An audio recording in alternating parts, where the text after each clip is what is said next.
Bienvenue sur chaîne de WebG Clouds. Bien plus qu'une agence web, nous mettons nos différents services. Consultant, expertise technologie et numérique, service à la personne. Sans plus attendre, je laisse la parole à Magali, notre assistant virtuel qui va présenter le sujet du jour. Salut à tous. Aujourd'hui, une question qui intrigue beaucoup d'entre nous. Les opérateurs recyclent-ils les numéros de téléphone?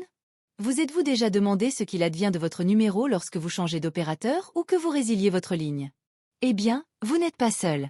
Dans cette vidéo, nous allons lever le voile sur ce sujet souvent méconnu mais pourtant très important. Je vais vous expliquer pourquoi, comment et sous quelles conditions un numéro de téléphone peut être réattribué à quelqu'un d'autre. Restez bien jusqu'à la fin, car ce sujet cache bien des surprises et pourrait même vous éviter quelques soucis inattendus. Les numéros de téléphone sont-ils recyclés? Oui, sans aucun doute, les numéros de téléphone sont bel et bien recyclés. Lorsqu'un abonné résilie son contrat ou abandonne un numéro, l'opérateur n'a d'autre choix que de remettre ce numéro dans le circuit après un certain délai. Pourquoi? Tout simplement parce que la quantité de numéros disponibles est limitée. Chaque pays dispose d'un stock précis de combinaisons, et face à la demande croissante liée aux smartphones, objets connectés et services divers, il est essentiel d'optimiser leur réutilisation. En général, après une période d'inactivité de 6 mois à 1 an selon les opérateurs et les législations locales, le numéro peut être attribué à un nouveau client. Cela permet aux opérateurs de maintenir un service fluide et d'éviter une pénurie de numéros. Alors oui, votre ancien numéro peut très bien vivre une seconde vie, et même plusieurs. Pourquoi les opérateurs recyclent-ils les numéros? La principale raison derrière cette pratique est purement logistique et économique.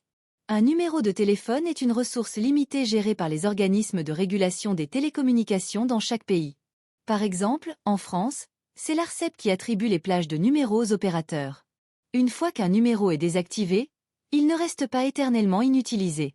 Si chaque ancien numéro était mis hors service définitivement, les plages de numérotation seraient vite saturées, notamment avec l'augmentation exponentielle des appareils connectés et des lignes mobiles personnelles ou professionnelles. Le recyclage permet donc de garantir que le système reste viable sur le long terme.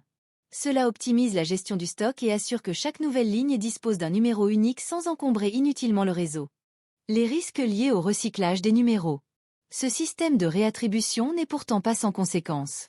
Lorsqu'un numéro est recyclé, il est possible que le nouvel utilisateur reçoive des appels ou des messages destinés à l'ancien propriétaire. Imaginez récupérer un numéro et recevoir soudain des SMS bancaires, des rappels médicaux ou même des codes de connexion d'un service en ligne. Cela peut parfois créer des situations inconfortables, voire dangereuses si le numéro est lié à des services sensibles non modifiés par l'ancien utilisateur. Il est donc essentiel, lorsque vous obtenez un nouveau numéro, d'être vigilant et de surveiller les communications reçues, mais aussi d'informer vos proches et vos interlocuteurs officiels pour éviter tout malentendu. Peut-on éviter la réutilisation de son ancien numéro? Malheureusement, non.